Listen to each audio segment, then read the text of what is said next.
नेपालको लागि नेपालको शासन व्यवस्थामा सबभन्दा खराब शासन व्यवस्था गर्ने खराब मान्छे गिरिजा हुन्। गिरिजाभन्दा खराब कमल थापा हुन्। सिद्धान्त भएको त मर्छ। हामी जस्तो मान्छे चाहिँ आजीवन पद पैसा सबै त्यागेर जम्मै राष्ट्रको माया गरेर बस्ने मान्छे सिद्धान्त त त्यो हो। त्यो कमल थापामा छैन। त्यो छँदै छैन। कमल थापा केही पनि होइन। कमल थापा कुनै वादी नै होइन। कमल थापा चाहिँ अवसरवादी हो, व्यक्तिवादी हो, राजावादी होइन। राजावादी पनि राजालाई धोका दिएर कमाउन सकिन्छ, स्वार्थपूर्ति हुन्छ। राजालाई पनि धोका दिने, दललाई धोका दिएर कमाउन सकिन्छ, दललाई धोका दिने, पार्टीलाई धोका दिएर नेपाललाई धोका दिन सक्ने अवस्थाको सोच भएको मान्छे, अत्यन्त व्यक्तिवादी सोच हो। त्यो कमल थापाको पछाडि राजा हिँड्नुपर्ने जरुरत छैन। राजाले चाह्यो भने त प्रचण्डलाई लिन सक्छन्, राजाले चाहेर त्यो गर्ने केपी ओलीलाई लिन सक्छन्, शेरबहादुर देउवालाई नै लिन सक्छन् नि। ठुलै पार्टी लिन्छन् नि राजाले चाह्यो भने। कमल थापाको पछाडि राजा हिँड्नुपर्छ र भनेपछि इन्डियाका सबैभन्दा प्रिय पात्र सूर्यबहादुर हुन् भनेर भनेको कुरा साँचो साँचो हो। जसरी चाहिँ गुर्बाचोभलाई अमेरिकाले प्रयोग गर्यो त्यसरी नेपालका दललाई अहिले इन्डियाले प्रयोग गरिरहेछ।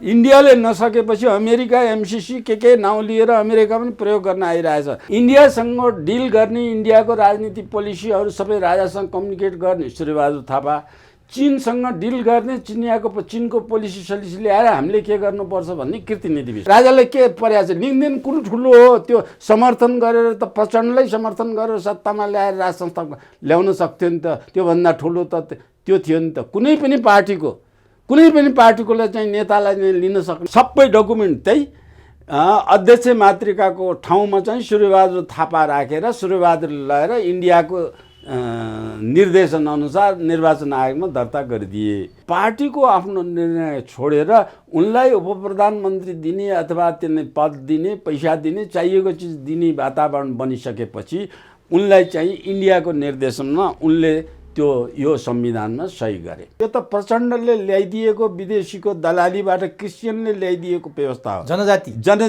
जाति दलित, यो दलित। बिपी कोइराला मरेपछि काङ्ग्रेसको सिद्धान्त सँगसँगै मर्यो। नेता पनि छैन, सिद्धान्त पनि छैन। विदेशीको चलखेलमा त्यो वातावरण भयो। त्यो वातावरण राप्रपा मानेर सिद्धान्त बोकेर जाने एउटाले नि थाहा पाए। दर्शकवृन्द नमस्कार। चुरो कुरोमा तपाईँलाई हार्दिक स्वागत छ। हामी आजको चुरो कुरोमा केही दिन अगाडि मात्रै सकिएको राष्ट्रिय प्रजातन्त्र पार्टीको महाधिवेशनबाट आएको नयाँ नेतृत्व र कमल थापाले स्वीकार्न नसकेको एउटा पक्ष सँगसँगै उनले नेतृत्व मात्रै अस्वीकार गर्न खोजेनन्, नयाँ नेतृत्व निर्मल निवास र राजा ज्ञानेन्द्रको अनुकम्पाबाट आएको समेत आरोप लगाएर अब राजा ज्ञानेन्द्र नबोक्ने सम्मका कुराहरू उनी बोल्न थाले र उनले राप्रपाभित्रको राजनीतिमा, राप्रपाको आन्तरिक पार्टीमा राजा ज्ञानेन्द्र खेले र मलाई कर्नरमा पुर्याए भन्ने आरोप लगाए र अब ज्ञानेन्द्रलाई बोक्न नसक्ने सम्मका कुरा गरे। किन कमल थापाले यो हदसम्म उत्रिएर राजा ज्ञानेन्द्रमाथि र निर्मल निवासमाथि आरोप लगाए त? र सँगै नेपाली काङ्ग्रेसको 14औं महाधिवेशन सङ्घारमा छ। प्रचण्ड 23 वर्षदेखि निरन्तर माओवादीको नेतृत्वमा बसिरहेका छन्। यो किन भइरहेको छ कि राजनीतिक दलमा उनीहरूकै भाषामा भन्ने हो भने संविधानले राज संस्था फालिसक्यो, जनताले मानेका छैनन् र त्यो फालिसकेको राज संस्था अझै पार्टीमा खेल्न थालेको हो। कमल थापा किन तर्सिरहेका छन्? यी र यस्तै कुराको हामी उत्तर खोज्ने प्रयास गर्नेछौँ। यसका निमित्त आजको चुरो कुरोमा प्राध्यापक डाक्टर एवं राजनीतिक विश्लेषक शास्त्रदत्त पन्त हुनुहुन्छ। सबभन्दा पहिले म डाक्टर पन्तलाई चुरो कुरोमा स्वागत गर्छु। डाक्टर साहब, तपाईँलाई चुरो कुरोमा हार्दिक स्वागत छ। धन्यवाद। अब राष्ट्रिय प्रजातन्त्र पार्टी जन्मदै राज संस्था बोक्ने विधानसहित जन्म भएको, हुन त जन्मदा थापा र चन्द गरेर दुईटा भएर जन्मेको राष्ट्रिय प्रजातन्त्र पार्टी कालान्तरमा आउँदासम्म कयौँ पटक ऊ टुक्रिँदै जुड्दै स्वार्थको आधारमा आयो र कमल थापाले नेतृत्व गरेको राष्ट्रिय प्रजातन्त्र पार्टी राज संस्था र हिन्दू राष्ट्रको लागि जन्मिएको हो भन्ने जनमानसमा थियो। आज आउँदा कमल थापा त्यो राष्ट्रिय प्रजातन्त्र पार्टीको नेतृत्वबाट च्युत भएका छन्, विस्थापित भएका छन् र राजा ज्ञानेन्द्र र निर्मल निवासलाई उनले आरोप लगाएका छन् कि मलाई नेतृत्वबाट विस्थापित गरियो भनेर। के साँचो हो डाक्टर साहब कमल थापाले निर्मल निवास र राजा ज्ञानेन्द्रलाई लगाएको आरोप कि राजा ज्ञानेन्द्र राप्रपाभित्र खेलेका हुन्? म यहाँबाट सुरु गरेँ। धन्यवाद। यो महत्त्वपूर्ण कुरालाई आम नेपाली जनतालाई वास्तविकता जानकारी मिडियाबाट दिनै पर्छ। कमल थापाले भनेका र अहिलेको अहिले जे चर्चामा चाहिँ आएको छ, राप्रपाको जे चर्चामा आएको छ त्यसको तथ्य कुरा अहिले चाहिँ चलिरहेका कार्यक्रम काम कुराभन्दा फरक छ। यसलाई अलि राम्ररी आम जनतालाई बुझाउनको लागि यसको अलिकति भूमिका पनि बताउनु आवश्यक हुन्छ। मैले त्यो भूमिका पनि भूमिकासहित राप्रपाको अहिलेको चुनावमा म आउन चाहन्छु। पहिलो कुरा चाहिँ नेपालमा राजनीति सिद्धान्त, दलीय राजनीति भनेको मैले के विश्वास गर्छु भने दलीय राजनीति भनेको एउटा दल एउटा भिन्न सिद्धान्तमा अडेको हुनुपर्छ। नेपालमा त्यो सिद्धान्तलाई केलाएर हेऱ्यो भने अन्तर्राष्ट्रिय विश्वले मान्यता प्राप्त गरेका सिद्धान्तको आधारमा 3वटा सिद्धान्त मात्रै नेपालमा छन् र 3वटा सिद्धान्त भने एउटा सिद्धान्त वैदिक शासन व्यवस्थाको पूर्वीय शासन पद्धतिको वेद पुराण इत्यादिले चाहिँ सञ्चालन गरेर खारिएको राजनीतिक व्यवस्थाको पक्षधर राप्रपा नेपालले बोकेको हो। अब त्यो पूर्वीय वैदिक शासन व्यवस्था पद्धतिको सिद्धान्त बोक्ने त्यो हो। त्यो वैदिक शासन पद्धतिको समाजवादी अथवा वैदिक शासन पद्धतिलाई वैदिक साम्यवादी पद्धति पनि भनेर लेखेका छन् कसैले। मैले त्यसलाई वैदिक समाजवाद भन्छु। अरू लेखक अन्तर्राष्ट्रिय लेखकहरूले वैदिक साम्यवाद भन्छन्, मैले वैदिक समाजवाद भन्छु। त्यो वैदिक साम्यवादको जगमा कार्ल मार्क्सले मार्क्सिजम सिद्धान्त एउटा बोकेर भौतिक त्यसको वैदिक समाजवादमा अध्यात्म ज्ञान विज्ञान दुवै समावेश हुन्छ। त कार्ल मार्क्सले त्यसको भौतिक पक्षलाई मात्रै लिएर र अफ्रिकनमाथि युरोपियनहरूले गरेको अत्याचारलाई लिएर उसले चाहिँ भौतिक साम्यवाद मटेरियलिस्टिक कम्युनिजम भनेर उनले गरे। त्यसको जग पनि वैदिक समाजवादै हो।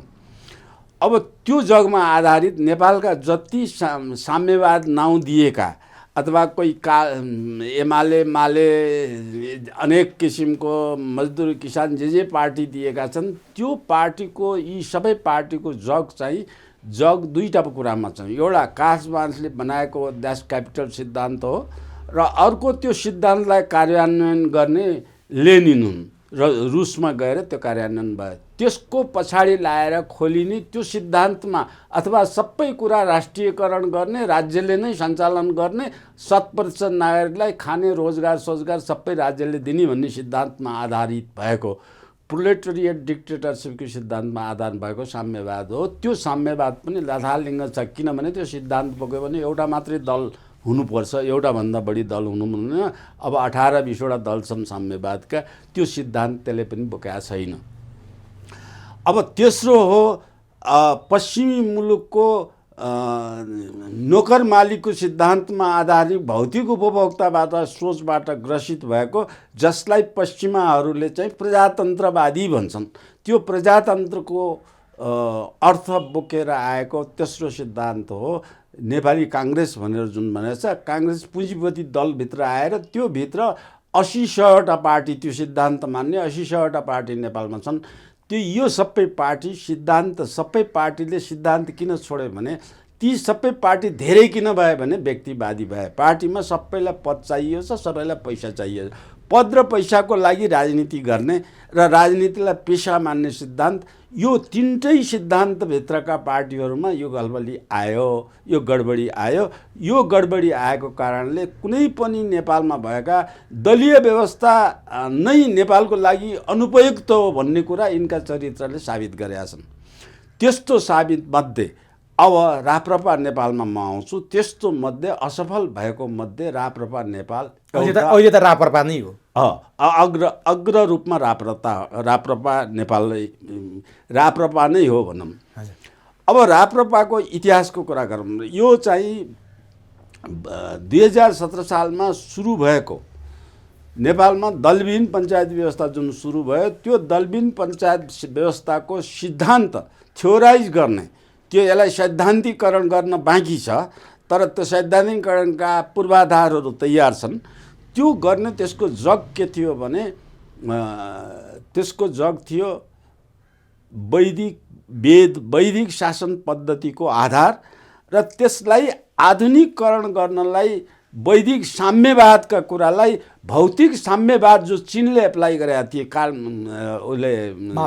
माओ सेतुङले त्यो माओ सेतुङले एप्लाई गरेका त्यो वैदिक साम्यवादका कुरा र भौतिक साम्यवादका कुरालाई राजा महेन्द्रले केही सल्लाहकारको सल्लाह लिएर स्थलगत अध्ययन गरेर समावेश गरेर दलबिन पञ्चायती व्यवस्था आएको थियो। अब दलबिन पञ्चायती व्यवस्थाको बारेमा छुट्टै लेक्चर गरौँला। अब त्यो किसिमको कुरा नेपालमा सुरुवात भएपछि त्यो व्यवस्थाबाट नेपालमा आफ्नो व्यापार उद्योग नेपालको पैसा ड्रेन गर्न इन्डियाले चाहन्थ्यो र नेपाल इन्डियाको राजनीतिक छत्र छायाभित्र बसाल्नको निमित्त यो छुट्टै व्यवस्था, किनभने नेपाललाई छुट्टै दलबिन व्यवस्था छुट्टै व्यवस्था किन चाहिएको थियो भने पञ्चायत वैदिक शासन व्यवस्था जुन बोकेर पञ्चायत व्यवस्था आएको थियो त्यस पञ्चायती व्यवस्थामा चाहिँ इन्डिया र चीनलाई सन्तुलन गर्ने आधार थियो प्रशस्त मात्रामा। चीनले एकदलीय शासन पद्धति लगाएको एक दलविहीन भन्ने एकदलीय पञ्चायत व्यवस्था हो भनेर चीनलाई जवाफ दिन पनि मिल्ने, अनि इन्डियाको पुँजीपति व्यवस्था मानेको डेमोक्रेटिक हिसाबले मानेको यो शुद्ध डेमोक्रेटिक एप्रोचको व्यवस्था हो, हामी तिमीहरू जस्तै यहाँ सबै राष्ट्रियकरण गरेर चाहिँ नजाने इन्डियाको जस्तो निजीकरणको समस्या पनि हामीले बोकेर आएर इन्डियालाई पनि जवाब दिनुपर्ने। यो जवाब सन्तुलन कायम गर्नको लागि पनि दलबिन व्यवस्था त्यसको लागि नितान्त आवश्यक थियो।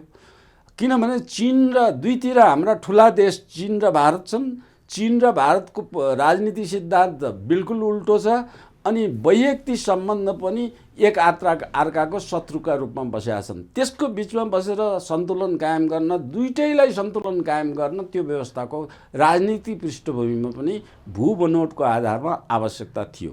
त्यसकारण त्यो व्यवस्थालाई बुझ्ने यो पञ्चायती दलबिन पञ्चायती व्यवस्था एउटा दर्शन हो, छुट्टै दर्शन हो, छुट्टै सिद्धान्त हो। त्यो सिद्धान्तलाई सत्तामा बस्ने पञ्चायती कालमा कसैले पनि बुझेनन्। यसबारेमा प्रश्न उठ्दाखेरि डाक्टर तुलसी गिरीले एकचोटि भनेका थिए यो दलबिन पञ्चायती व्यवस्था के हो, त्यो व्यवस्थाको दर्शन मैले र राजा महेन्द्र बाहेक राजा वीरेन्द्र बाहेक अरू कसैले बुझेकै छैन, मैले र राजाले बाहेक अरू कसैले बुझेकै छैनन् भनेर उनले भनेका हुन्। मलाई पनि लाग्छ त्यो दलबिन व्यवस्था कहिले पनि बुझेको थिएन। अब एउटा कुरा स्पष्ट गर्न चाहन्छु, त्यो सार्वजनिक भएको थिएन। यो यस्तो प्रश्न आएको हुनाले दुईजना राजनीतिक यो क्षेत्रमा अनुसन्धान गरेका दुईजना डाक्टर सिन्हा र म भएर यसलाई चाहिँ किङ वीरेन्द्रबाट राजा वीरेन्द्रबाट यसलाई पञ्चायत व्यवस्थाको दर्शन ड्यास क्यापिटल जस्तो यसको दर्शन लेख्न पर्यो भन्ने कुराको जिम्मेवारी आएको थियो। त्यो जिम्मेवारी कहिले आयो भने 46 सालको आन्दोलन सुरु गर्ने बेलामा त्यो काम हामीले थालेका थियौँ। थियोराइज गर्नुपर्ने कुरामा धेरै अध्ययन गरेर हामीले सामग्री सबै तयार गरेर मसौदा गरेका थियौँ। तर नेपालमा राजनीति व्यवस्था त्यो हामीले काम गर्दा गर्दै व्यवस्था चेन्ज भयो।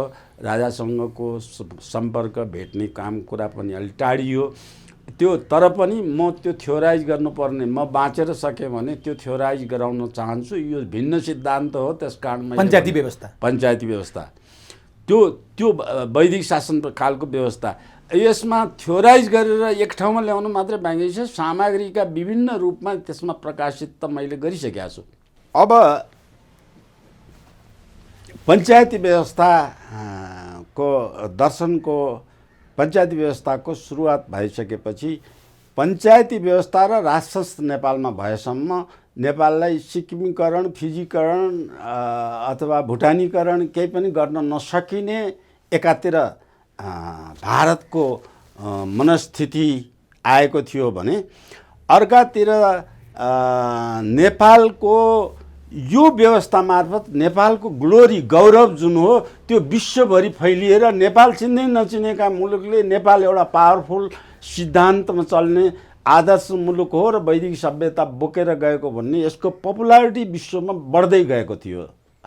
त्यस अवस्थामा पनि यसलाई चाहिँ राज संस्था र दलविहीन पञ्चायत व्यवस्था यो दुईटालाई चाहिँ सखार नगरिकन प्रभुत्व जमाउन सकिन्न भन्ने छिमेकी देशको प्रभाव भएको हुनाले उसको प्रयत्न अनेक प्रयत्नबाट चाहिँ नेपाली काङ्ग्रेसले दुई पटक अब माओवादी एमाले यिनीहरूले चाहिँ पटक पटक यी माओवादी नेपाली काङ्ग्रेसलाई पनि दमन गरेर विकासलाई नै अवरोध नगरिकन पञ्चायत व्यवस्थाले फटाफट अगाडि बढिसकेको हुनाले अब चाहिँ अब भाडाका सेनाको रूपमा चाहिँ माओवादीलाई अमेरिकाले जसरी 4000 विश्वभरि साम्यवादीलाई लगानी गरेर त्यो अमेरिकाको पक्षमा ढाल्ने जुन नीति लिएको थियो त्यो नीति इन्डियाले लिएर माओवादीलाई प्रयोग गर्यो र यो दुईटालाई ढाल्ने प्रयत्न गर्ने बेलामा बहुदलीय व्यवस्था सुरुवात हुने बेलामा अब नेपालमा चाहिँ पञ्चायती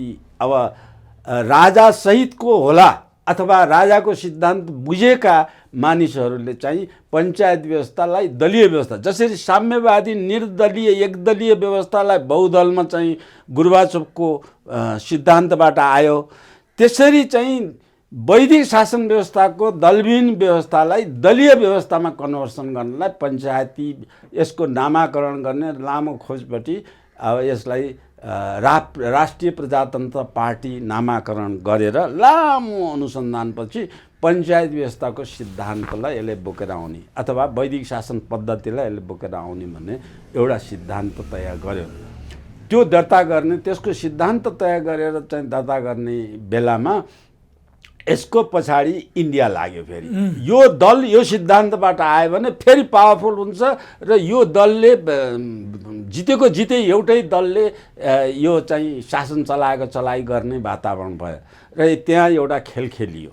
एउटा खेल के खेलियो भने त्यो दललाई चाहिँ दर्ता हुनबाट नेपालका सबै सम्पूर्ण दललाई दर्ता हुनबाट राष्ट्रिय प्रजातन्त्र पार्टीले दर्ता हुनबाट ढिलो गर्यो भने इन्डियाले खेल खेल्न सक्छ। त्यो खेल खेल्नेमा सूर्यबहादुर थापाले इन्डियाले ड्र्याग गर्यो। सूर्यबहादुर थापालाई ड्र्याग गरेर इन्डियाले ड्राफ्ट गरेर त्यो चाहिँ सिद्धान्त पनि सिद्धान्तविहीन बनाउने अनि काम गर्ने तरिका पनि विहीन गराउने। किन विहीन बन्यो भने इन्डियाको चाहिँ रहको अथवा इन्डियन एम्बेसीका रहका एजेन्टहरूले नेपालभरि फिजिएका गाउँ पञ्चायत तिनताका लगभग 4000 गाउँ पञ्चायतमा पञ्चहरू निर्वाचित भएका 4000 गाउँ पञ्चायतमा मेरो ख्यालमा चाहिँ 40-50 वटा चाहिँ बहुदलीय व्यवस्थाका पक्षमा थिए। बाँकी सबै पञ्चायत पक्षमा पञ्चायतको पार्टी खुल्छ र त्यो पार्टीमा हामीले काम गर्नुपर्छ भनेर 1 वर्षसम्म बसे। इन्डियाले खेलेको भूमिका सूर्यबहादुरले सक्रिय रूपमा सशक्त रूपमा चाहिँ अब सूर्यबहादुरले किन खेले त्यसको पनि कारण छ। तर त्यो सशक्त रूपमा यसलाई के गरिदियो भनेदेखि 1 वर्ष ढिलो बनाइदियो। दर्ता गर्नलाई नै 1 वर्ष ढिलो हुने। ढिलो किन गराउनु पर्यो भने त्यो चाहिँ पञ्चायत को पार्टी खुल्छ त्यो पार्टीमा हामी सक्रिय रूप बसेर बस्छौँ भने नेपालको 4000 नेपालभरिका मान्छे चाहिँ पञ्चायत पक्षमा जुन स्थानीय पञ्चायतमा थिए पञ्चायत पक्षमा बस्यो भने अरू कुनै पार्टीले चुनाव जित्ने वातावरण नहुने थियो। त्यो रहले राम्ररी बुझाएको थियो, इन्डियाले राम्ररी बुझाएको थियो। त्यो बुझेको हुनाले ढिलो किन गराइयो भने तिनलाई फेरि नेपाली काङ्ग्रेसलाई लिए उठाएर ती पञ्चायतका मान्छे काङ्ग्रेसमा तिमीहरू आउँछौ कि तेरो घर जलाइदिउँ औ ऊ 15 सालको 17 सालको तेरो घरमा काङ्ग्रेस पसोस् भन्ने रोग फेरि त्यहाँ जन्मियो। अनि आतताई गरियो पञ्चहरूलाई। पञ्च बाध्य भएर धेरै जसो काङ्ग्रेसमा केही एमालेमा पार्टीमा चाहिँ जान बाध्य भए किनभने घरमा गाउँमा बस्नै नसक्ने अवस्था भयो। त्यो बाध्य भएको त्यो वातावरण चाहिँ विदेशीको चलखेलमा त्यो वातावरण भयो। त्यो वातावरण राप्रपा मानेर सिद्धान्त बोकेर जाने एउटाले नि थाहा पाएन, सूर्यबहादुर बाहेक अरू कसैले। सूर्यबहादुरलाई थाहा थियो यो? सूर्यबहादुरलाई त उनी त चलखेलभित्रकै हुन्। भनेपछि इन्डियाका सबैभन्दा प्रिय पात्र सूर्यबहादुर हुन् भनेर भनेको कुरा साँचो हो। त्यो त पञ्चायत कालभरि। अब सूर्यबहादुरको यो कुरा तपाईँले प्रश्न उठाइहाल्यो। पञ्चायत कालमा राजाले सूर्यबहादुर र कीर्तिनिधि विष्टलाई एउटा जिम्मेवारी दिएका थिए। त्यो विश्वास गरेर बढी जिम्मेवारी दिएका थिए। जिम्मेवारी के भने इन्डियासँग डिल गर्ने, इन्डियाको राजनीति पोलिसीहरू सबै राजासँग कम्युनिकेट गर्ने सूर्यबहादुर थापा, चीनसँग डिल गर्ने, चीनको पोलिसी सलिसी ल्याएर हामीले के गर्नुपर्छ भन्ने कीर्तिनिधि विष्ट। यसैमा नि डाक्टर साहब मान्छेले के भन्थे भने कहिले चीन रिसायो भने कीर्तिनिधिले राजाले दरबारले उठाउँथ्यो, भारत रिसायो भने सूर्यबहादुर उठाउँथ्यो र दुईटालाई ब्यालेन्स गरेर राखेका थियो भन्ने बाहिर हामी कतै कतै सुन्थ्यौँ पढ्थ्यौँ पनि हो। त्यो हो, उठायो भने चीन अध्ययन, चीनसँग कसरी डिल गर्ने भन्ने दिगो डिप्लोमेसीको, चीनसँग डिल गर्ने सबै यथार्थ ल्याउने कृतिनिधि सूर्यबहादुर चाहिँ भारतको यथार्थलाई ल्याएर राजा समक्ष पेश गर्ने सूर्यबहादुर थापा हुन्। त्यो कुरा के भयो भने कृतिनिधि नेपालीको नेपाली नै भएर मरे, चीनसँग जे गर्नु पर्थ्यो त्यो सही नेपाली भएर गरे, त्यति मात्रै गरे। तर सूर्यबहादुरले इन्डियन भइदिए के, इन्डियाको एउटा गोटी भइदिए। यदि इन्डियाले किन ड्र्याग गर्न सजिलो, इन्डियासँग ड्र्याग गर्न सजिलो पनि हुने। सूर्यबहादुर यतिसम्म भयो कि तपाईँ हेर्नुहोस्, प्रधानमन्त्री भएको एउटा मान्छेले इन्डियाका मिडियाहरू अन्तर्वार्ता लिन आउँदाखेरि सूर्यबहादुरले बार उनीहरूले अङ्ग्रेजीमा चाहिँ, त्यो नेपालको राष्ट्रियताभित्रको भाषा पनि एउटा हो कि अङ्ग्रेजीमा उनीहरूले क्वेसन, अन्तर्राष्ट्रिय नेपालको अङ्ग्रेजी हो, राष्ट्रिय नेपालको नेपाली हो। त्यो पञ्चायतकालको दर्शनभित्र पर्थ्यो। त्यो दर्शनमा इन्डिया मिडिया आयो भने सूर्यबहादुर सबैले कि नेपालीमा बोल्थे, जान्दैन भने कि चाहिँ अङ्ग्रेजी, यो दुईवटा भन्दा अरू बोल्ने भाषा थिएन। तर सूर्यबहादुर सधैँभरि इन्डियन मिडिया आयो भनेदेखि उनीहरूले अङ्ग्रेजीमा क्वेसन सोधेपछि सूर्यबहादुरले हिन्दीमा जवाब दिन थाल्थे, हिन्दीमै क्वेसन सोधेर हिन्दीमा जान्थे। त्यो राष्ट्रिय नर्म पनि छोडिसकेका थिए कि। अब यसो हुनाले मैले अब पार्टीमा अब कमल थापाको कुरासँग अनि त्यसरी स्थापना भयो राष्ट्रिय प्रजातन्त्र पार्टी, जसको सिद्धान्त पनि झिकियो र जहाँ लाग्ने मान्छेहरूलाई पनि अरू पार्टीमा लखेटियो, अनि बल्ल राष्ट्रिय प्रजातन्त्र पार्टी बनाइयो। अनि त्यति बेला जन्मिँदै दुईटा भयो भनेर हामी यही कारणले दुईटा किन भयो भने त्यस बेलाको सिद्धान्त सिनियरिटीको बारेमा नेतृत्व गर्ने पोलिसी बनाएको थियो। त्यो पहिले नफुट्दै सिनियरिटीको आधारमा नेतृत्व गर्ने भने चाहिँ पहिले राप्रपाको अध्यक्ष हुने चाहिँ मातृका प्रसाद को अध्यक्षतामा बनाइएको थियो। त्यही डकुमेन्ट इन्डियाबाट लिएर थाहै नदिइकन त्यो दर्ता गर्न तयार गरेको कागज लिएर बिहान सबेरै भोलि दर्ता गर्ने भनेको सबेरै दर्ता गर्ने सबै डकुमेन्ट त्यही अध्यक्ष मातृकाको ठाउँमा चाहिँ सूर्यबहादुर थापा राखेर सूर्यबहादुर लगाएर इन्डियाको निर्देशन अनुसार निर्वाचन आयोगमा दर्ता गरिदिए। त्यो दर्ता गरिसकेपछि यति अपसेट भए मातृका त पञ्च भइसकेका थिए, राजसत्तावादीको हिसाबमा आइसकेका थिए। मातृकाले गल्ती सबै स्वीकार गरेर गल्ती छाडिसकेका थिए। त्यो नेपाली काङ्ग्रेसमा छँदाखरिको गल्ती छाडिसकेका थिए। अब त्यो आइसकेपछि उनी यति डिप्रेस भए कि यसले बेइमान गर्यो भनेर चाहिँ उनले मैले अध्यक्षतै गर्दिनँ भैया छोडिदियो त्यो सूर्यबहादुरले भन्यो। उनी बाहिरिएर गइसकेपछि अनि त्यो मूल सिद्धान्त जुन बोकेको त्यो के गर्ने त? अब त्यो सूर्यबहादुर त इन्डियन पार्टी भयो सूर्यबहादुरको अध्यक्षमा भनेपछि त्यो मूल सिद्धान्त बोकेकोलाई लिएर जाने भने चाहिँ अनि लोकेन्द्र बहादुर चन्दले फेरि एकै दिन दुईटा पार्टी दर्ता, त्यसपछि दुईटा पार्टी दर्ता। यो दुईटा पार्टी दर्ता भएकोमा इन्डिया हातभन्दा बढी खुसी भयो, किनभने त्यसलाई फुटाउनु, टुक्राउनु, लहालिङ्ग पार्नु त ध्येय थियो। हातभन्दा बढी खुसी भयो। अब यथार्थ कुरा के हो भने त्यो गठन भएका दुईटै पार्टीले पञ्चायती दर्शन बुझ्या, पहिलो कुरा तिनीहरूले बुझेकै छैनन्, अर्को जति बुझेको छ छोडे भएपछि त्यो बिग्रेको पार्टी सूर्यबहादुर अध्यक्षता भएको पार्टीभित्र लोकेन्द्र सूर्यबहादुर पछाड मछाड त्यो दुईटाको बिचमा खेल छ। सूर्यबहादुरले लोकेन्द्रलाई हटाए, लोकेन्द्रले सूर्यबहादुरलाई हटाउने यो खेल लथालिङ्ग भयो। यो कमन बिग्रेका सबै माओवादी, एमाले, नेपाली काङ्ग्रेस, प्रजातन्त्रवादी, अप्रजातन्त्रवादी, एकदलीयवादी, जेवादी भने पनि सबै लथालिङ्ग पार्टीभित्र राप्रपा पनि लथालिङ्ग पार्टी मध्येको भयो। यो न्यून स्तरमा गिर्नुको मुख्य कारण दर्शन छोडेर। अनि त्यो लथ्रिँदै अब कमल थापाको नेतृत्वसम्म आइपुगेको थियो। अहिले एकता महाधिवेशन भयो, कमल थापालाई राप्रपाका प्रतिनिधिहरूले, भोटरहरूले पत्याएनन्। त्यो ठाउँमा युवा नेतृत्व जो टेस्टेड छैनन्, अनटेस्टेड छन्, राजेन्द्र लिङ्गदेन उक्लिए। तर कमल थापाले त्यो स्वीकार्न सकेनन् किन? र राजा ज्ञानेन्द्र र निर्मल निवासमाथि औँला उठाए किन? अब यो कुरा, पहिलो कुरा कमल थापाले यो राप्रपालाई बुझ्न लागि वैदिक शासन पद्धति, वैदिक र धर्म, हिन्दू धर्म होइन सही शब्द, धर्म मात्रै हो। धर्म र वैदिक शासन पद्धतिको दिग्गज ज्ञाता नभइकन राप्रपा चाहिँ हुँदैन, चिनिँदैन। त्यसको ज्ञाता राप्रपा पार्टीभित्र त्यसपछि बनेका पहिलो विघटन भइसकेपछि बनेका कुनै पनि नेतृत्व कुनै पनि वर्गले यो ज्ञान शून्य छ, यो थाहा छैन। कमल थापा त्यही शून्यभित्रका एकजना मान्छे हुन्, अवसरवादी मान्छे हुन्। अब सूर्यबहादुर थापाले प्रो इन्डियन बनाइराखेको बेलामा कमल थापाको इतिहास के हो भने प्रो इन्डियन, सूर्यबहादुर त प्रो इन्डियन भएर काम गरेको। सूर्यबहादुर पछिको उत्तराधिकारी कमल थापा बनाउने भनेर सूर्यबहादुरले इन्डियामा कमल थापालाई पटक पटक लगाएका छन्।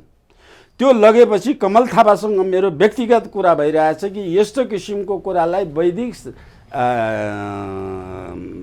वैदिक शासन पद्धतिलाई नहाल्ने तिमीले बुझ्ने नकिसिमको इन्डियाको एजेन्ट भएर काम गरे तिमीले राप्रपा चलाउन सक्दैन, राप्रपा सही बाटोमा आउन सक्दैन भनेर मैले कमल थापालाई भनेको हो। त्यसै बेला कमल थापाले म गएको हो खेल्न, म त खेल खेल्न गएको, त्यो किसिमको इन्डियाको दलाली गर्ने, म कट्टर सूर्यबहादुरको कट्टर विरोधी हो, म पञ्चायत पक्षधरको हुँ भनेर मलाई जवाब दिएका थिए तिनताका। तर काम कुरो घुमिफेरि त्यही सूर्यबहादुरले जे गरे त्यही यिनले पनि गर्दै आए। त्यो गर्दै आइरहेको अवस्थामा कमल थापा यो बिचमा न पञ्चायतवादी भए, न डेमोक्रेटिक पक्षका भए, न साम्यवादी पक्षका भए, न प्रचण्ड जस्तो उग्रवादी पक्षका भए। यिनले त्यो भइसकेपछि यिनको पार्टीले चाहिँ यो संविधान, अहिलेको संविधान भनेपछि यो संविधान र संविधानलाई बनेका सम्पूर्ण कुरालाई डिस्कार्ड गर्ने भन्ने राप्रपाको बुझेका मान्छेहरूको सल्लाह अनुसार निर्णय भयो पार्टीभित्र। पार्टीले बकाइदा लिखित त्यो डकुमेन्ट च्याता छैन भने लिखित निर्णय गरेको छ यसलाई डिस्कार्ड गर्ने भनेर। त्यो भनिसकेपछि पार्टीभित्र फेरि मोनोपोली हुने, अध्यक्ष वरिपरि हुने ड्राफ्ट मसौदा चाहिँ कैयौँ भएका छन्। त्यो मसौदालाई डिस्कार्ड गरेर अध्यक्ष अल पावरफुल वन म्यान पार्टी बनाउनेतिर कमल थापा लागे। त्यो यति वन म्यान डिक्टेटरसिप यति धेरै हाई भयो कि त्यो पार्टीको आफ्नो निर्णय छोडेर उनलाई उपप्रधानमन्त्री दिने अथवा त्यसले पद दिने, पैसा दिने, चाहिएको चिज दिने वातावरण बनिसकेपछि उनलाई चाहिँ इन्डियाको निर्देशनमा उनले यो संविधानमा सही गरे। उत्कृष्ट संविधान बने। उत्कृष्ट संविधानभित्र सरकारमा पनि गए, सरकारमा राष्ट्रपतिको समर्थक पनि बसे। त्यही पार्टीको निर्णयको विरुद्ध, पार्टीकै निर्णय विरुद्ध। अब कुन ओहदाबाट गए भगवान जाने। इन्डियाको निर्देशनमा गए, इन्डियाको निर्देशनमा, पार्टीको निर्देशन। तर इन्डियाले फेरि यो संविधान मन परिरहेको थिएन। यो संविधान जारी गरेकोमा इन्डियाले ब्लकेट गरेको थियो, नाकाबन्दी गरेको थियो। फेरि यही संविधानमा कमल थापालाई मान भनेर भन्यो भनेर कसरी विश्वास मान्ने होला हामीले? इन्डियाले यो संविधानमा, अब यसको छोटो जवाफ दिउँ। यो धेरै बोलेको छु म यो विषयमा।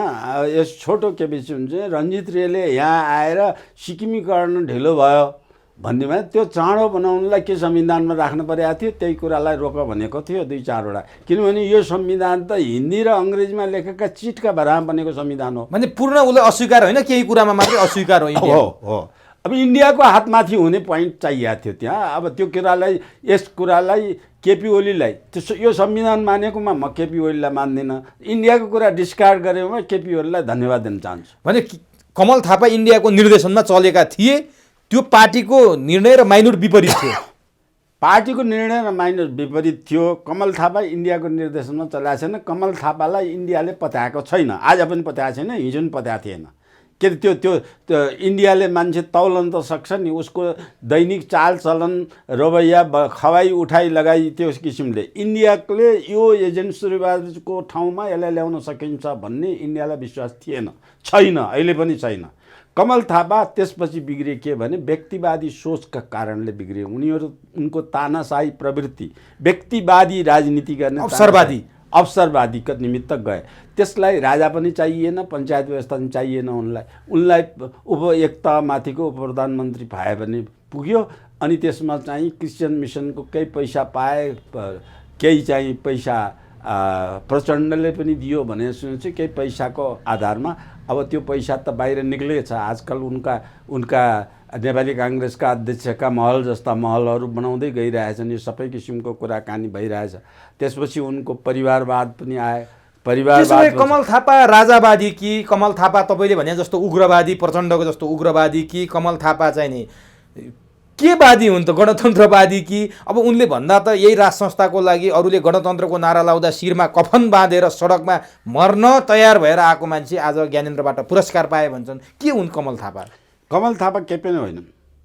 कमल थापा कुनै वादी नै होइन। कमल थापा चाहिँ अवसरवादी हो, व्यक्तिवादी हो, राजावादी होइन। राजावादी पनि।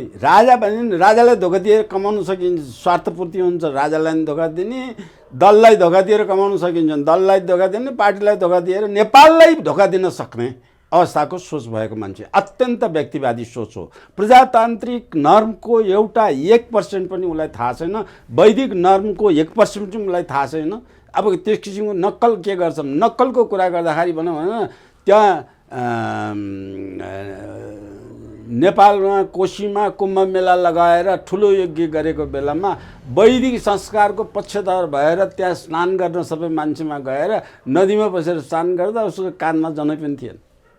नक्कल गर्नको एउटा उदाहरण भनेको नि वैदिक पद्धतिको पक्षधर भएकोले उसले मान्दैन, जनै पनि विश्वास नगर्ने मान्छे। त्यसो भए संवैधानिक राज संस्था र हिन्दू राष्ट्र भनेर उनी बोल्छन् नि। राज संस्था र हिन्दू राष्ट्र, तपाईँले क्रिस्चियनको पैसा खाएको भन्नुभयो, फेरि हिन्दू राष्ट्रको कुरा गर्छन्। तपाईँले राजावादी होइन, कमल थापा अवसरवादी हो भन्नुहुन्छ, फेरि राज संस्थाको कुरा गर्छन्। यो चाहिँ के हो त उनको?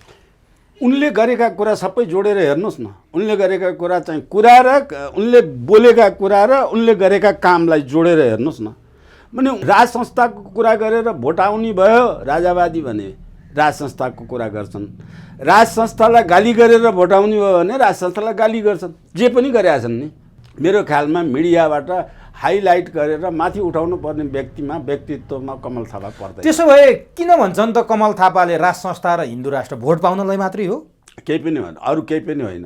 त्यो राज संस्था तर सडकमा गणतन्त्रवादी विरुद्ध कफन बाँधेर मर्न तयार भएको मन त्यो भए त्यो संविधानमा सही गर्ने किन गर्ने गयो त नि? त्यो संविधान किन माने? त्यो संविधानभित्र किन गयो? जुन संविधानले गणतन्त्र मानेको छ, जुन संविधानले नेपालको राज संस्था उन्मूलन गरेको छ, त्यो संविधान मान्न हुन्छ? राजावादी, संविधानवादी, वैदिक सनातन धर्मवादीले त्यो संविधान मानेर जान हुन्छ?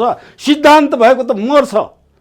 हामी जस्तो मान्छे चाहिँ आजीवन पद पैसा सबै त्यागेर जम्मै राष्ट्रको माया गरेर बस्ने मान्छे, सिद्धान्त त त्यो हो। त्यो कमल थापामा छैन। त्यो छँदै छैन। त्यो के कभर मात्रै हो राज संस्था र हिन्दू राष्ट्र उनको? राजनीतिक कभर। अवसरवादी, मैले बार भनेको छु, अवसरवादी जुन जे फाइदा गरेर एक छाक खान पाइन्छ त्यही गरिहाल्ने। त्यसो भए राजा ज्ञानेन्द्रलाई किन दोष लाग्यो त उनले? निर्मल निवास र राजा त्यो पनि अपराधी उनका काममध्येको एउटा काम हो। राजा भनेको वैदिक राज संस्था बुझेकै छैन। त्यो राजाले जति नेपालको राजाले अहिलेको राजा वीरेन्द्रलाई पनि दोष लागेको थियो।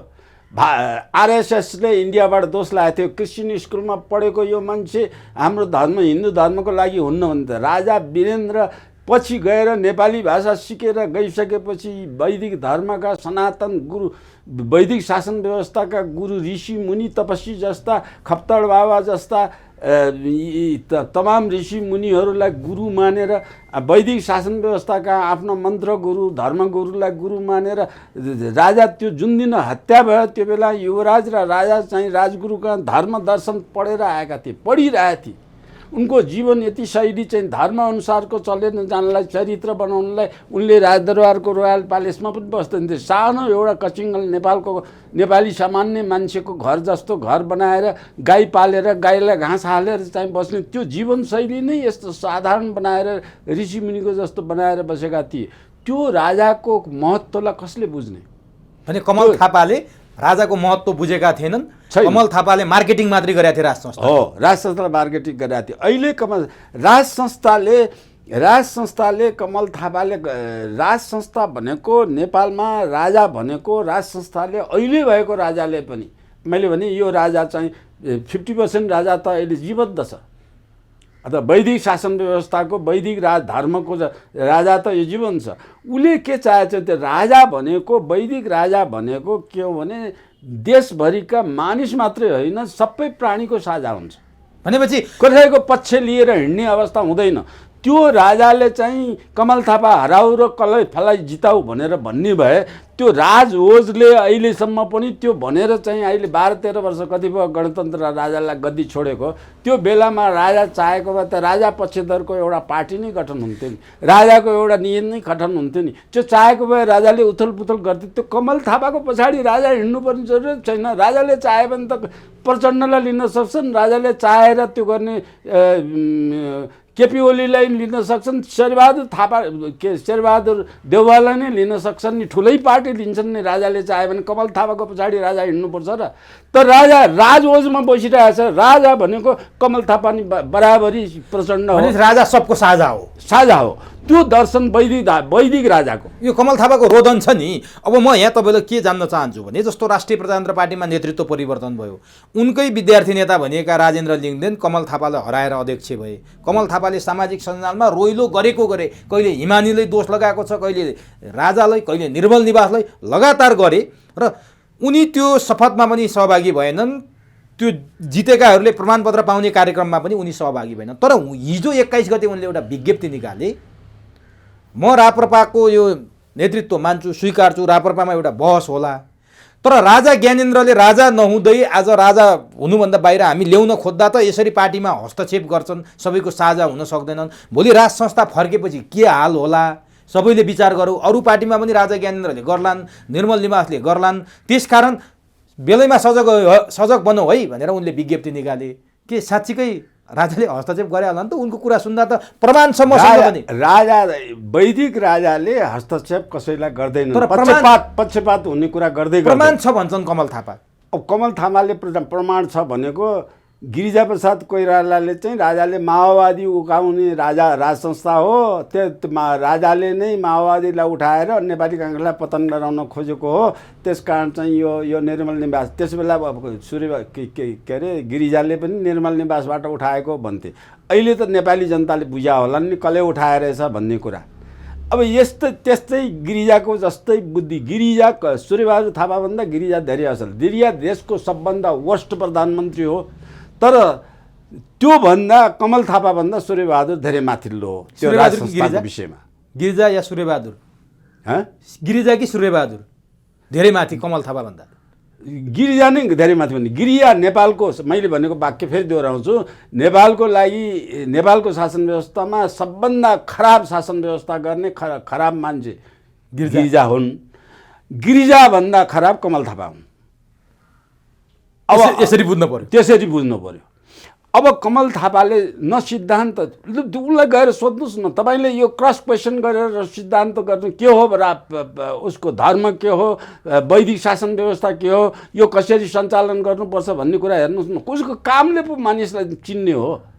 त्यसो भए उनले त घोषणा गरे अब ज्ञानेन्द्र बोकेर हिँडिँदैन भनेर, अब के हुन्छ? त उसले हिँडेर के गरेका छन् र? ज्ञानेन्द्र बोकेर के गरेका छन्? निर्मल निवासलाई के गरेका छ? राज संस्था फर्काए त अहिलेसम्म? चुनाव गरे, राजालाई गाली गरेकै कारणले त्यो पार्टी पतन भएको।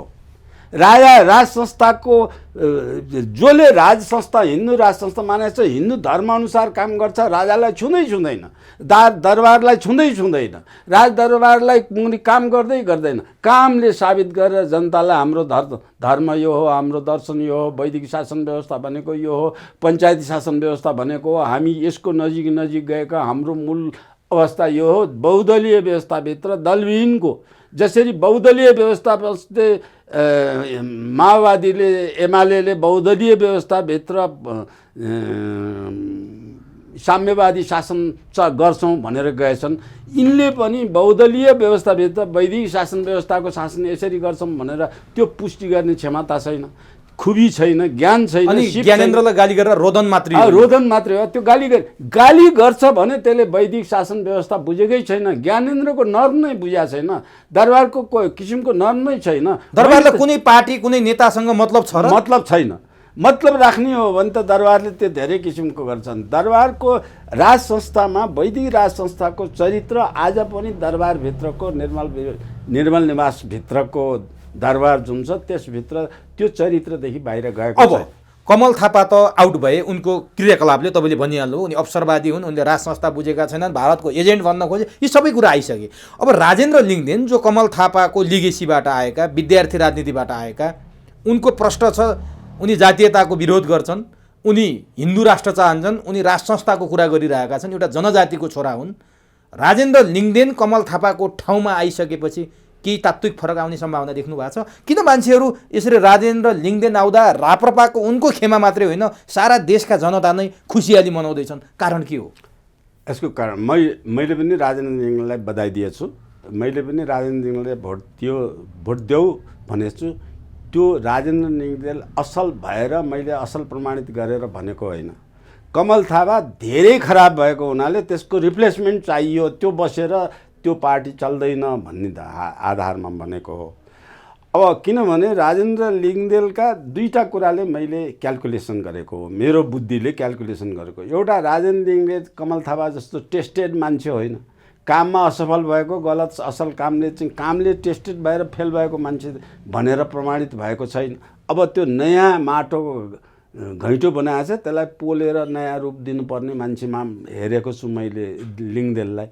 दोस्रो, मैले लिङ्गदेन मानेको उसले जितेका स्थानीय निकायका जुन इकाइमा उसले काम गरिरहेछ, त्यो काम करिब वैदिक संस्कारको निमित्त निष्पक्ष राजनीतिले, प्रजातान्त्रिक अभ्यासले गर्नुपर्ने काम त्यहाँ स्थानीय इकाइमा गरेको मैले वाच गरेको छु। मलाई थाहा छैन राजेन्द्र लिङ्गदेनले मलाई चिन्छ कि चिन्दैन, मेरो राय लिन आउँछ कि आउँदैन थाहा छैन।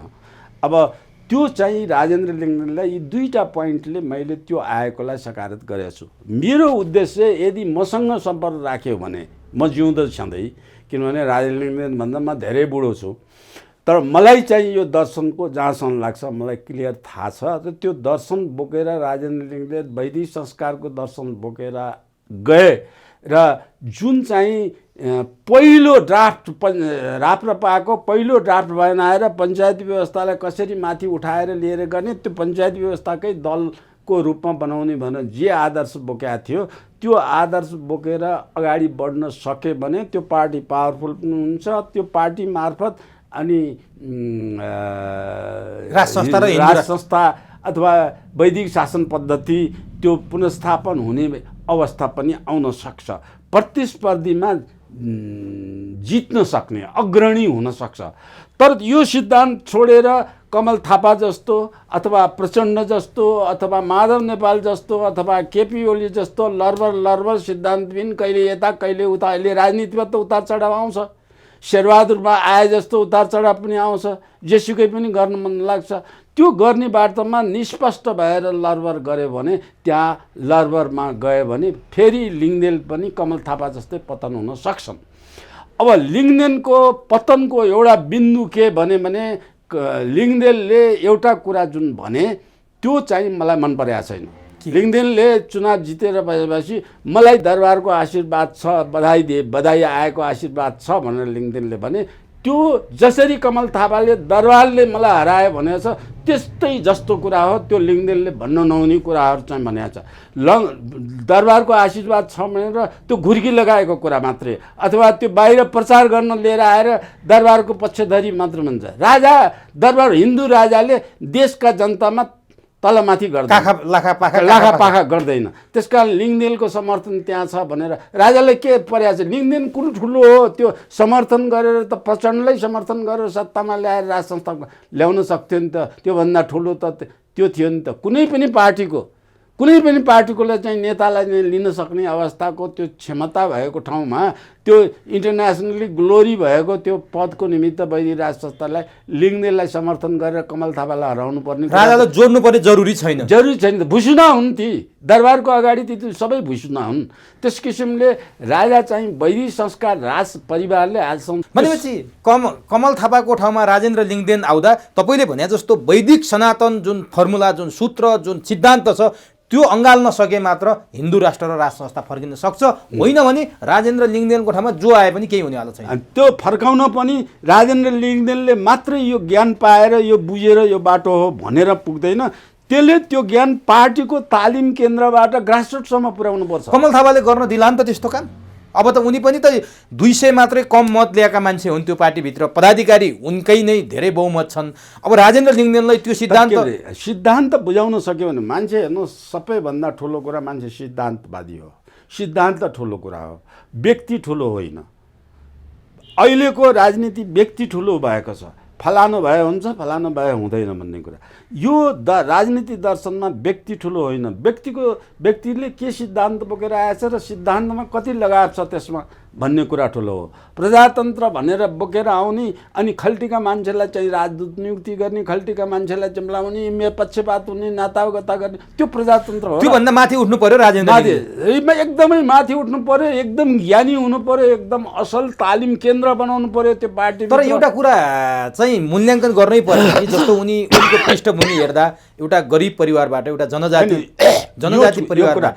तपाईँले अघि पनि भन्नुभयो, म चाहिँ वैदिक शासन व्यवस्थाको पक्षधरको मान्छे हुँ। वैदिक शासन व्यवस्था विश्वका सबै शासन व्यवस्थाभन्दा उच्च कोटिको शासन व्यवस्था हो। त्यो शासन व्यवस्थाले नेपालका जनतालाई जनजाति जाति, यो त प्रचण्डले ल्याइदिएको विदेशीको दलालीबाट क्रिस्चियनले ल्याइदिएको व्यवस्था हो। जनजाति जाति यो दलित यी शब्दसँग म सहमत छैन। यी कुनै पनि कुरा चाहिँ नेपाली सबै बराबरी हुन् भनेपछि राजेन्द्र लिङ्गदेन जनजाति होइन नेपाली हो भन्नु। नेपाली हो। त्यो नेपालको कुनै पनि नागरिकले शिक्षामा बराबर अधिकार पाउनु पर्यो, स्वास्थ्यमा बराबर अधिकार पाउनु, पढ्न पाउनु पर्यो, ज्ञान पाउनु पर्यो, सिप पाउनु पर्यो। विभेद रहित नेपाली मात्रमा, नेपालमा जन्मेका नेपाली मात्र नागरिकले बराबरी अधिकार पाउनु वैदिक संस्कारले तलमाथि गर्दैन, जातसात मान्दैन, ठुलो सानो मान्दैन, छोइ छिटो पनि मान्दैन। यी सबै किसिमको कुरा चाहिँ नोकर चाकर, मालिक र नोकरको कुरा मान्दैन। त्यो त क्यापिटलिजम वेस्टर्न क्रिस्चियन सोसाइटीको कल्चर हो। त्यसमै मलाई भनिदिनुहोस् त, जुन पृष्ठभूमिबाट राजेन्द्र लिङ्गदेन आए, कमल थापाको पृष्ठभूमि हेर्ने हो भने आकाश जमिनको फरक छ। उनी चाहिँ एउटा एकदमै त्यो भुइँ मान्छेबाट राजनीति गर्दै त्यो ठाउँसम्म आइपुगे, तर कमल थापा फरक छन्। एउटा कुरा, कमल थापाको त्यो विरासतलाई एउटा भुइँ मान्छेको त्यो लेभलबाट, त्यो पृष्ठभूमिबाट आएको मान्छेले कम्तीमा गर्ल्याम गुर्लम ढाल्नु, त्यसले चाहिँ के सन्देश दिन्छ? होइन, यो राजेन्द्र लिङ्गदेनको खुबीबाट पार्टी गर्ल्याम गुर्लम ढल्यो भन्नुभन्दा कमल थापाले धेरै अपराधी काम गरेको, धेरै नराम्रा काम गरेको हुनाले ढलेको, त्यसरी बुझ्नु पर्यो। यसरी बुझ्नु पर्यो। अब म अन्तिमतिर छु। यो राप्रपाको, यो कमल थापाको बहिर्गमनपछि राजेन्द्र लिङ्गदेनले वैदिक सनातन जुन तपाईँले भनेको सिद्धान्त छ त्यो बोके भने हिन्दू राष्ट्र आउँछ। त्यो बोक्न क्षमता पनि हुनु पर्यो। राजेन्द्र त्यो नेताको नेतृत्व गर्ने क्षमता विकास गर्नुपर्छ। राजेन्द्र लिङ्गदेनले त्यो क्षेत्र विकास गरेको नेतृत्व व्यक्तित्वलाई सिद्धान्तमा परिणत गरेर कार्यकर्ताको ग्रासरुट लेभलसम्म सिद्धान्तमा पार्टी चल्ने बनाउनु पर्छ, अब व्यक्तिबाट चल्ने होइन। अब नि त्यहाँ चाहिँ जस्तो राजा चाहियो भनेर धेरै समूहहरू छन् नि सडकमा अहिले। अब नाङ्ला पसल जस्ता सबै आफ्नो स्वार्थका लागि आउलान्, तिनीहरूलाई एकीकृत गरेर नेतृत्व गर्न सक्छन्। नेतृत्व गर्न सकेन भने फेल हुन्छ। त्यो गर्ने क्षमता देखाउनु पर्यो। त्यो गर्ने क्षमता देखाउनलाई सिद्धान्त बोक्नु पर्यो। अब आशा गरौँ, आज कालो बादलमा चाँदीको घेरा चाहिँ हामीले देख्यौँ। अब त्यो आशा गरौँ। र अब अन्तिम प्रश्न म तपाईँलाई सोध्न चाहन्छु, नेपाली काङ्ग्रेस 14औं महाधिवेशनको सङ्घारमा छ। यो विषयमा म संक्षिप्त उत्तरै चाहे, अरू विषयमा फेरि गरौँला तपाईँसँग। त्यो 14औं महाधिवेशनबाट जसरी राष्ट्रिय प्रजातन्त्र पार्टीले कमल थापाको ठाउँमा राजेन्द्र लिङ्गदेन ल्याएर नयाँ अनटेस्ट मान्छेलाई ल्याएर नयाँ नेतृत्व दिन सफल भयो, देशभरि वाह भइरहेको छ। काङ्ग्रेसका प्रतिनिधिले त्यो क्षमता, त्यो हिम्मत राख्लान् र काङ्ग्रेसको महाधिवेशनले कुनै त्यस्तो नयाँ सन्देश दिन सक्दैन। छोटकरीमा भन्यो भने काङ्ग्रेसको नयाँ सिद्धान्त दिन सक्दैन, नयाँ नेतृत्व दिन सक्दैन। यस्तो रूढिवादी नयाँ नेतृत्व क्षमता गर्ने मैले काङ्ग्रेसभित्र एकजना पनि देखाएको छैन। त्यो पनि सम्भव छैन, आशा छैन काङ्ग्रेस। त्यो नेतृत्वका सिद्धान्तलाई कसरी बोकेर लिएर जाने भन्ने कुरा नेपाली काङ्ग्रेसलाई भन्नुहुन्छ भने त्यो नेपाली काङ्ग्रेसका अरू को थिए मलाई थाहा छैन। तर बिपी कोइराला मरेपछि काङ्ग्रेसको सिद्धान्त सँगसँगै मर्यो। नेता पनि छैन, सिद्धान्त पनि छैन, नीति। त्यो चाहिँ व्यक्तित्व एउटा खुबी भएको नेता, लिडरसिप, एउटा क्यारिस्मेटिक लिडर चाहिन्छ काङ्ग्रेसलाई नयाँ रूपमा लिएर आउनलाई। काङ्ग्रेसमा अहिले चाहिँ अवस्थामा चाहिँ काङ्ग्रेसभित्र त्यो रूढिगत भन्छु म, रूढिगत सिद्धान्त बोकेर व्यक्तिवादी चरित्रका काङ्ग्रेसमा जुन छन्, पार्टी सिद्धान्तविहीन छ। कुनै पनि सिद्धान्त एक सिद्धान्तमा बोक्ने किसिमको व्यवस्था नआइकन कुनै पार्टी नै सफल हुँदैन।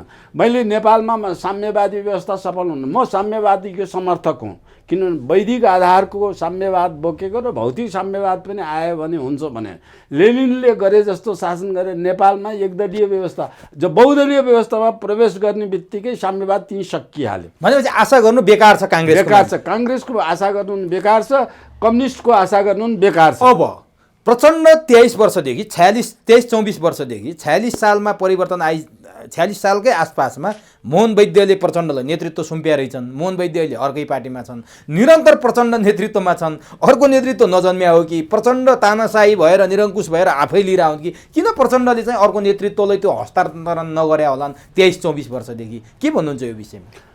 होइन, यो प्रचण्डले नेतृत्व हस्तान्तरण गर्ने होइन कि त्यो प्रचण्डको पार्टीको विधानले हस्तान्तरण गर्ने व्यवस्था हुन्छ। त्यो विधान प्रचण्डको विधान छ कि पार्टीको विधान छैन, राजनीति विधान छैन।